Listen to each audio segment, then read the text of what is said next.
everyone, you're watching It's Lit with Britt. I'm here with my guest today, David. Go ahead and introduce yourself. Tell us a little bit about what you do. All right, well, hi everyone, I'm David. I'm currently a master's student here at ASU. Been here living in Arizona my whole life. Big ASU sports fan, big Arizona sports fan. I also cover the Dallas Cowboys for SB Nation's Blogging the Boys, and I'm here to talk about all things Arizona sports today. Perfect. Well, let's dive right in and get started.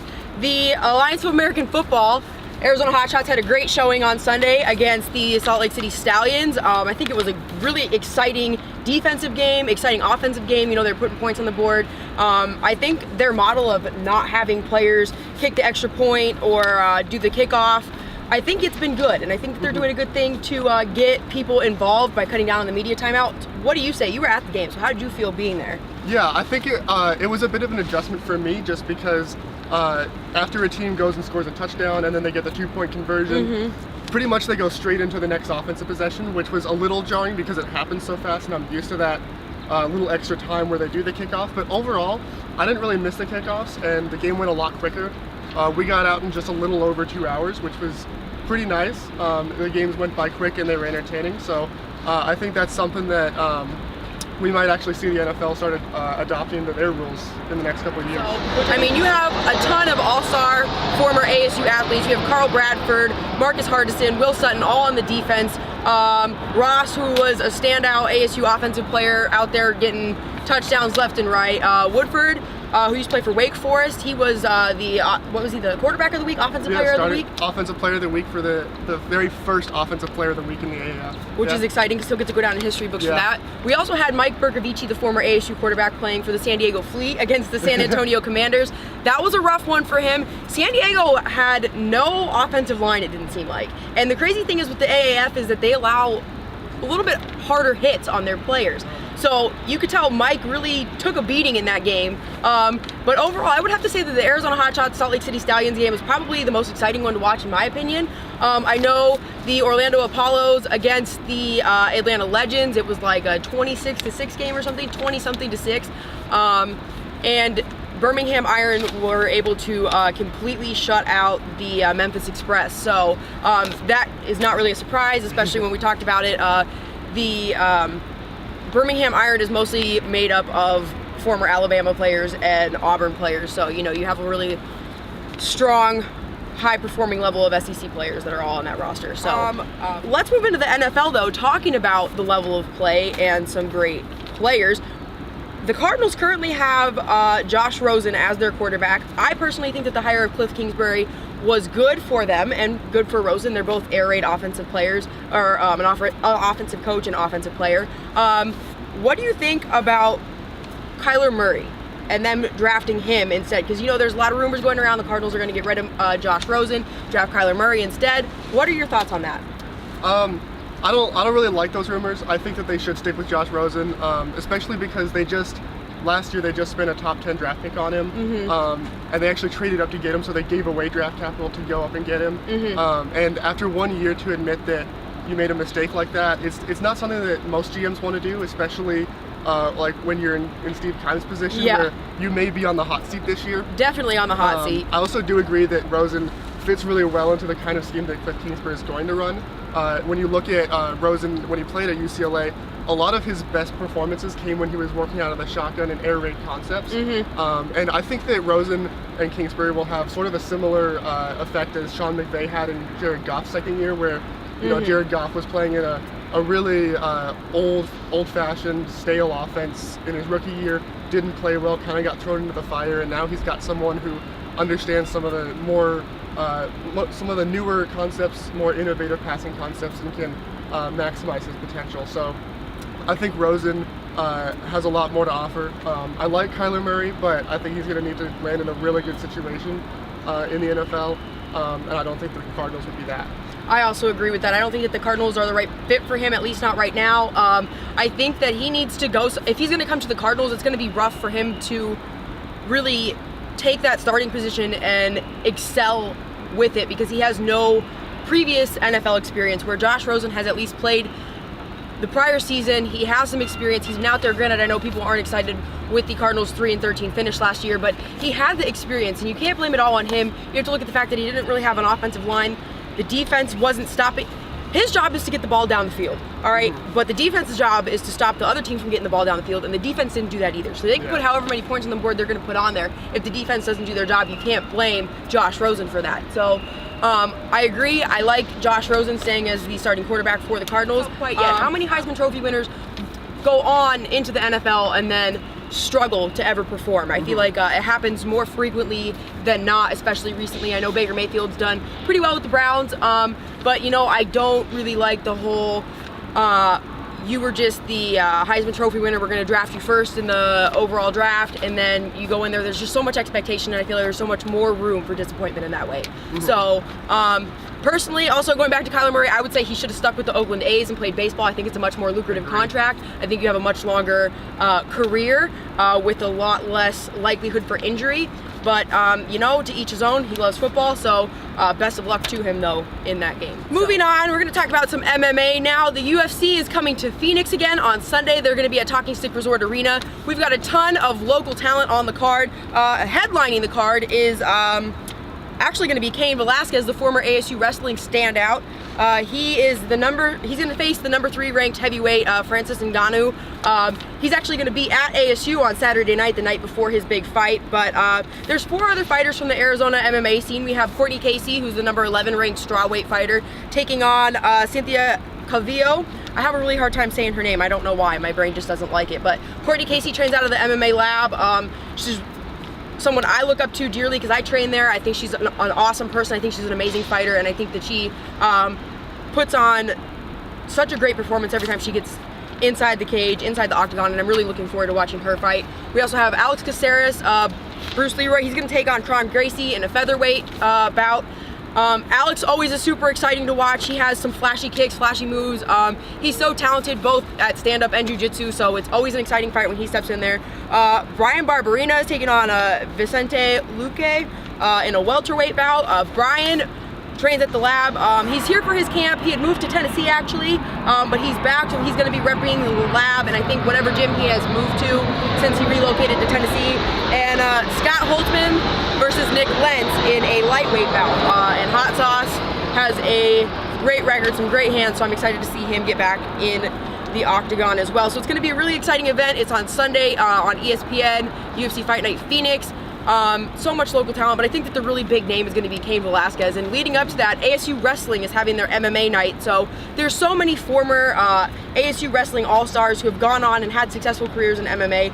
They're having that night on Saturday before the UFC event. So Cain Velasquez is going to be returning to ASU, coming back to where he kind of really got his name out there, got to start. He went to a community college in Iowa his first year out of high school. He's from Arizona, from Yuma, went to Kofa High School. You were actually telling me an interesting fact about Kofa. Do you want to go ahead and talk about how you found out what the name stands for? Yeah, sure. So I used to go to Chandler High down here in Arizona, and one year we were playing Kofa in football for one of our first few games of the season. And one of my teachers told me, you know why they call it Kofa? They named it that because they wanted to be known as the Kings of Arizona. So there's your fun fact for the day. They think they're the Kings of Arizona. Well, wrestling, they do have a very, very strong wrestling program, so I definitely can see that. They've produced a very high number of great wrestlers like Cain Velasquez himself. So after his first year when he left and went to the community college in Iowa, he transferred to ASU, had a very successful wrestling career. He'll be back. His former teammate and also UFC veteran, now Bellator light heavyweight and heavyweight belt title holder Ryan Bader will be back. They both used to train he used to train at Power MMA, as did former UFC fighter Aaron Simpson, who's making his return. Also was a 2-time All-American wrestler at ASU, former UFC fighter who's since retired, went on to finish his career with World Series of Fighting. We have the 2011 NCAA wrestling champion Bubba Jenkins, who's going to be making his return on Saturday night, and also the Hodge winner and NCAA wrestling champion Eric Larkin. So anyone who's really into wrestling, or even if you're not really into wrestling, it's actually a very exciting sport to watch, even if you don't know much about it. There's so much energy in it, and it's going to be a huge night for just Sun Devil alums. So ASU basketball, really questionable loss to Washington State last week. They just played terribly. I don't know any other way to put it other than they just did not show up. And then they come back out against Washington on Saturday with the huge win, and a lot of people said, oh, I expected them to beat Washington the whole time, but then they had that terrible performance against Washington State that it was hard to expect that much out of them and ask that much out of them.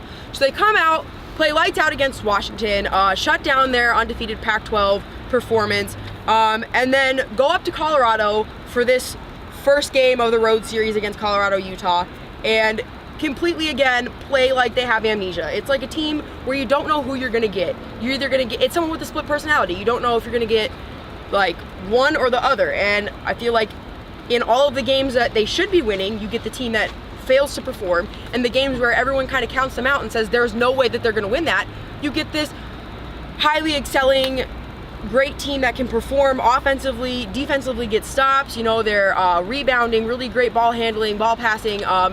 They're taking great shots, good shot selection. And then there's other times where they just put shots up and you're not really sure what they're doing. They don't seem to know what's going on with the time clock. They can't get open. They're not rebounding. They're not making any shots. And they just play really sloppy. So what are your thoughts right now on ASU basketball, the state of the program, and where they're at? Yeah, I think you said it's frustrating, and it clearly is. And I think that what their biggest problem right now has been is that they tend to far too often play to the level of their opponent, is what I've been seeing. So when they play a big team like Kansas, or when they're playing in their rivalry against U of A, they play up to the level of those teams. And both of those were fairly close games right until the end. The U of A game went into overtime, and they came away with the win. But then in the games where they're supposed to win easily, like against I believe Stanford earlier in the year, and then Washington State, who had never won a road game yet until they came to Wells Fargo, they just have no hype for it. They don't have any. They're not excited for the game. They come out and just play flat. And I think that part of it is just buying into their own hype. They were a big story last year making the tournament, and that was a huge step forward for the program. And I think that a lot of them kind of came into this year and thought, oh, we can do this, especially once they saw how bad the Pac-12 is. Maybe they thought that they could just coast to a tournament berth. And now we're seeing that's not necessarily going to be so easy. After the Washington win, it helped. It sort of boosted the chances a bit more. But after this Colorado loss, who knows? Yeah, the Colorado loss was really detrimental for their argument of why they deserve to be in the tournament. You know, last year it was kind of like they lived by the threes, they died by the threes. It's frustrating. Like I said, last year there never was that sense where they came out flat. This year they don't have that energy a lot of times. They come out on the court and it's just, you don't know what's going on. And you can tell it's really frustrating for Bobby Hurley. He's already a very emotional coach, very invested in the team. I'm not saying other coaches aren't invested, but like his level of emotional attachment to how they play on the court, I think is second to none. And it's been rough for him, as you can tell. I feel like he just doesn't really know what to do. And a lot of people will say Bobby Hurley is a fabulous recruiter, mediocre coach. I don't think that's the case. You have a group of such talented players who can't figure out how to play together and click sometimes. Sometimes the chemistry is there, sometimes it's not. And I honestly think that that's more of a player relations type of thing that they have to deal with on their own, and nothing that Bobby Hurley really can control. And I mean, sometimes I've talked about this in the past. The game against Princeton, especially, there was only a couple minutes left. They had 4 players out, or 3 players out at least, with 4 fouls. And they were just taking mid-range jump shots, not trying to draw the foul, not trying to get that player to foul out. And I feel like that's ultimately why they lost that game. There's a lot of factors that go into it, but that played a huge role. That could have fallen on Bobby Hurley. You know, tell them, go in there, draw the foul, draw the foul, draw the foul. He's not doing that though. When they come out flat, I don't think that that's a Bobby Hurley thing. He can only do so much to get them fired up and ready to go. After that, it's on them. Really, I think ASU is one of the only teams in the country that has the potential to beat any top-ranked team that there is that's out there, but also has the potential to lose to any really low-ranked team as well. You never know what you're going to get, so it's absolutely nuts. But it's going to be a nail-biter once again this year as to whether we get in. It is. I think that they really are going to need to hustle hard for the rest of the season. You know, they have this big game coming up against Utah. Utah beat them at home a couple weeks ago, so they're going to have the game against Utah. They have another home series against Stanford and then Cal, and then they finish up on the road at Oregon State, and then at the University of Arizona. So they have some big games that they're going to have to win. Oregon State didn't just roll over when they came here and played. They fought till the very end. It was like a 1 or 2 point loss that Oregon State had, and they showed that they're there to play. Oregon, I feel like they're kind of in a similar situation that Arizona State's in, where you expected a lot more from them going into the season, and they kind of have never performed quite at that level. Granted, Oregon has a lot of injuries that they're dealing with. Arizona State doesn't necessarily have that. The University of Arizona, well, they just have so much going on with their whole entire athletic program that I think it's taking a huge toll on their basketball program, especially with everything going on with Book Richardson and Sean Miller, the whole NCAA probe into the program. And, you know, we're still waiting to find out if Sean Miller is going to be subpoenaed to go testify. So I think that that's really a huge rain cloud weighing over their program, just making it hard for them to really focus on what they need to focus on. And Sean Miller has said that this team is not an NCAA tournament team, which has got to be hard to be a player on one of his teams and hear him say that. Like, it's got to be almost kind of an insult, but because you go there and they've always been known to have such a great level of play and excel, and you know, they're just not getting the job done this year. So Arizona State really is going to have a strong finish for the rest of the season. They're going to have to do great in the Pac-12 tournament and have their fingers crossed that they get in and have a good seed and are able to at least make it through. Again, they don't want to be going to the NIT again. They don't want to be back there. They want to continue to make it year after year after year to the big dance, and you know, you got to do that by winning. So that's on them. Moving on, let's finish up by talking about spring training. It's almost here. For a lot of people, it's the most wonderful time of the year. The Cactus League makes their way to the Valley to start. Most teams start their full workouts on Monday or Tuesday of next week. Pitchers and catchers are all pretty much reporting. So in the Cactus League, we have the Diamondbacks, the Cubs, the White Sox, the Reds, the Indians, the Rockies, the Royals, the Angels, the Dodgers, Brewers, Oakland A's, the Padres, the Giants, the Mariners, and the Rangers. So what are you most excited for with spring training this year? Well, I'm a big fan of both the Diamondbacks and the Rangers, so I want to say that I'm excited for both of those, but looking at their rosters, I just can't get that excitement level yet. I understand that. As a fan of baseball, though, I am excited to see what the White Sox have in store this year. Mm-hmm. They've got a lot of really good young players, especially in their pitching rotation. They have Covey, Giolito, and Kopech, who was a highly rated prospect and had some solid innings in his debut last year. And I'm excited to see what they all do, that young nucleus does to take the next step going into this year. And maybe they'll have Bryce Harper or Manny Machado. Who knows what's going on there. Neither of them have signed. Pitchers and catchers have already reported or are reporting, like today and tomorrow. They're finishing up getting to wherever they're going to go. And the whole rest of the team reports over the weekend with full team practices starting Monday or Tuesday. So, you know, you got to wonder what they're doing right now, what their plans are. I know some people are saying they're going to go to a sleeper team. I don't think so. I personally think Manny Machado is going to go to the Yankees. I think that they need somebody who can play his position, especially with Didi Gregorius being injured right now with his Tommy John injury. I personally think Machado goes to the Yankees. Bryce Harper, though, I'm not so sure where he ends up. What are your predictions? A while ago I thought he was going to go to the Yankees, but I thought that if that was going to be the destination, I think that he would have signed a while ago, just because, you know, the Yankees, obviously they have a lot of money that they can offer you. Mm-hmm. They have the history, the tradition, and they have a really good young team right now. Yes. Specifically between obviously Aaron Judge and Giancarlo Stanton. Mm-hmm. So I think that if that was an allure for him, I feel like he probably would have signed earlier. Now that he's waited this long, I really have no idea. See, and I feel like the only reason he hasn't signed yet is because there are teams who are willing to spend the money. The Yankees will put the money up there. They're not afraid to pay the luxury tax if they were to go over. But you know what? I think that that's the thing. He wants the most lucrative contract, which is understandable. You want to make the most for your product that you're offering to put out on the field. So, you know, it really is going to be interesting these last couple weeks to see where he does end up. I'm wondering if he's kind of known the whole time and is really just trying to get the most amount of money by countering, saying, well, they want to offer me this, they want to offer me this, and then ending up getting the best contract that for both of them that they can get. So. The other thing that I'm most excited for this year of spring training is the food. I love going to the ballparks because the spring training parks offer different kinds of food options than the actual like stadium does or the arenas. A couple years ago, I was at one of the Diamondback spring training games, and they had this foot-long hot dog that was like smothered in mac and cheese with pulled pork and green chilies, and it was It sounds so disgusting because it's so big, and like you look at it and you're almost like, I don't want to eat that, but it was one of the best things I have ever had. And so I'm looking forward to try one of those again. I'm looking forward to trying some of the other ballpark options. I know that they kind of rank the best thing that you can have at each ballpark, so I want to go look at that and I want to try it, do a little clip, like maybe a 1-minute review of what I eat at each ballpark, because my goal is actually to get to every ballpark this year. That's what I'm going to try and do for my viewers. I know that there's not a ton of you right now because I'm just getting started and no one wants to hear me and whoever my guest is ramble for 30 minutes about sports. But I do want to do a little review for you guys, just make it fun, try and get out to every stadium, so every ballpark, we'll see. But what are you most excited for? Anything like that? Anything fun?